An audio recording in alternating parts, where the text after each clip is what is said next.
It's time to pull Grandma Beetroot from the aquaponic grow bed behind me here, so stick around if you want to find out how much she weighs.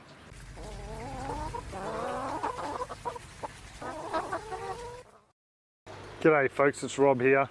Today is the day we're going to be pulling Grandma Beetroot out of the aquaponic system. I've been running a bit of a competition with her, just a bit of a guess the weight game, so I'll be announcing the winner today as well, just to let everyone know who's won the gift vouchers with Root and Ramble. Now she's looking a little bit wilty. That's because we're hitting roughly around about 34 degrees, a little bit over according to the thermometer here. So her, as well as this poor old perpetual spinach, is definitely feeling the heat today. So this old deer, being about 9 months old, is definitely past a use by date. I'd say the root's going to be a little bit tough, but we've harvested meal after meal of greens out of her. The root's not going to go to waste. I'll be making up some lacto-fermented beetroot out of that. We've made it up before with some cumin seeds and it tastes absolutely fantastic. So definitely pleased with the amount of food that she's provided us. She's definitely got a little bit of size on her. I'd say she's only running between about 4 and 6 kilograms though. The world record is held by a British chap and is 23.4 kilograms from memory. So definitely a little bit bigger than she's going to be. So what I might do is I'll set up the camera and we'll pull the old deer out and I'll trim off all the leaves and we'll have a bit of a weigh-in to see how much root we got out of her. So I don't think there's going to be any delicate way to approach this. Pretty much we're just going to have to give her a bit of a lift and a bit of a shake to get the clay out of the roots. Oh, the root didn't go down as far as I thought. I thought she'd actually run a little bit deeper with the roots there. Looks like some ants have made a bit of a nest in there. So she's feeling pretty weighty though. So what I'm going to do is I'll bring her out and trim off all the leaves, as that was part of the conditions of the competition. I was going to trim all the leaves off and we'll weigh up how much root we're actually going to get out of this old deer.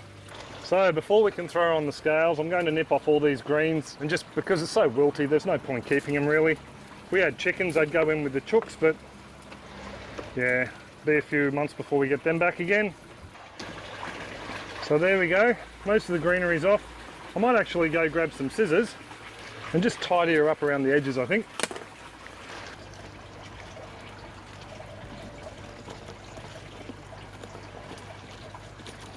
So there we go folks, that's what she looks like all cleaned up. I will admit that there is a little bit of a rot going on in the bottom here, left on a little bit too long, but I'm pretty confident if I chop off the good bits we'll be able to get some usable flesh out of her. So we'll pop her on the scales now. So here we go, time to weigh up the old deer, pop her on, and we have, just make sure she's nice and stable there. And there's flies landing on her. Geez, there we go.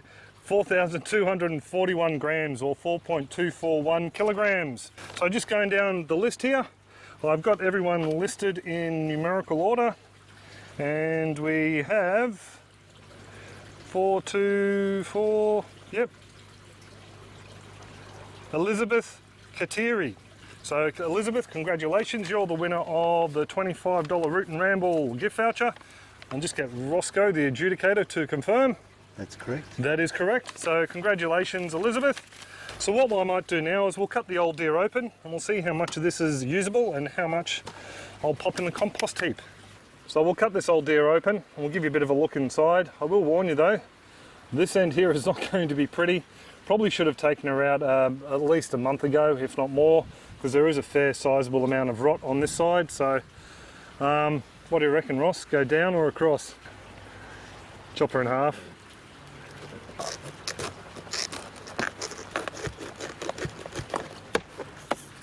Oh, well that is extremely disappointing. There you go folks, that's what she looks like on the inside. Just imagine how good she would have been a couple of months ago. So very, very unfortunate, but I have a feeling I might be able to save some of these knobs up the top here. So what I might do is just make another cut up here.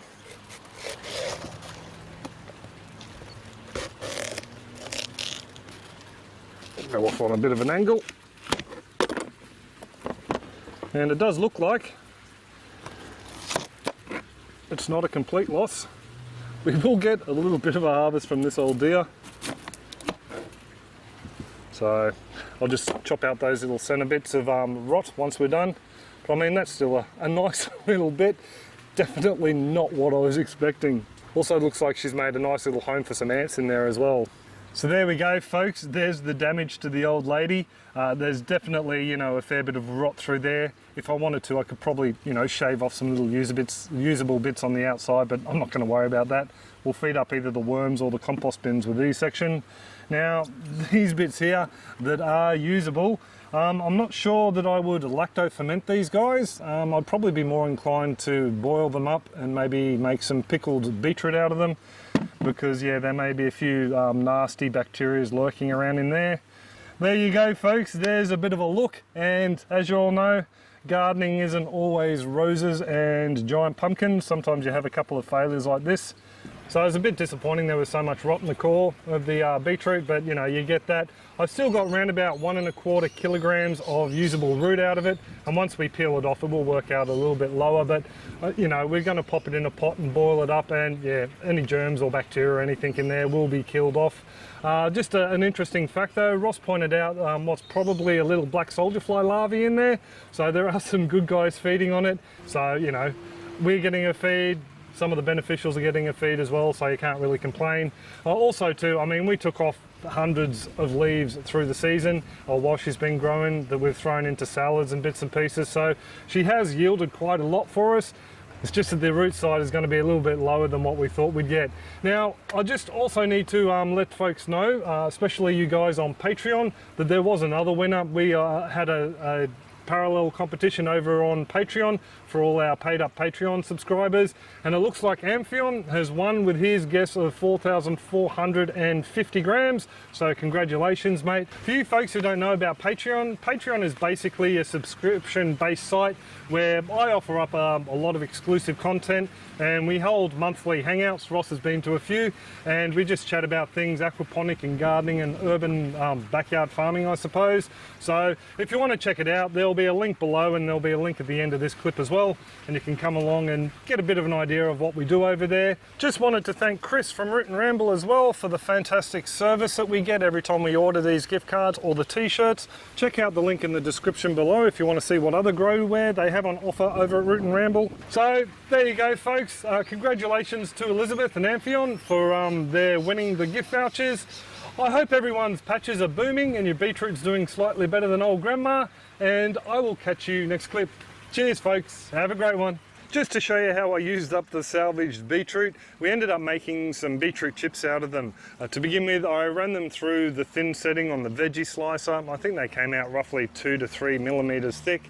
And from there I drizzled them with some olive oil, gave them a dusting with some salt, and sprinkled over some chopped rosemary greens. I then popped them onto some baking paper on a tray and popped them into a 180 degrees Celsius, or I think it's around about 350 degree Fahrenheit oven, for about 15 minutes. I had a couple of different batches going, so one was in there for 15 minutes, then I pulled it out and let it cool for 15 minutes while the next batch went in, and I found that gave me some really nice crisp chips after about 3 goes in the oven. The first batch, unfortunately, someone didn't put a timer on and they turned out a little bit too crispy and black for my taste. So there you go, folks. Thought I'd give you a bit of a quick look at how these bits of beetroot were used up in the end. It didn't all go to waste. So I just want to thank Ross for coming around and helping out today. He also dropped off a couple of Oenock plants. So they're a plant that I have never tried before. And thank you to Peter for organising the delivery for us. These guys, I'm about to have my first taste. That's not bad. A nice little salad green. It's supposed to be really good for you, so it'll be interesting to see how it goes in the system here. And I just realised we have a weed in the aquaponics, so this little fella's got to come out. So yeah, thank you very much, Ross and Peter, for the Oenock. And I'll give you a quick little look at the next generation of beetroots. Got a couple of nice ones coming on.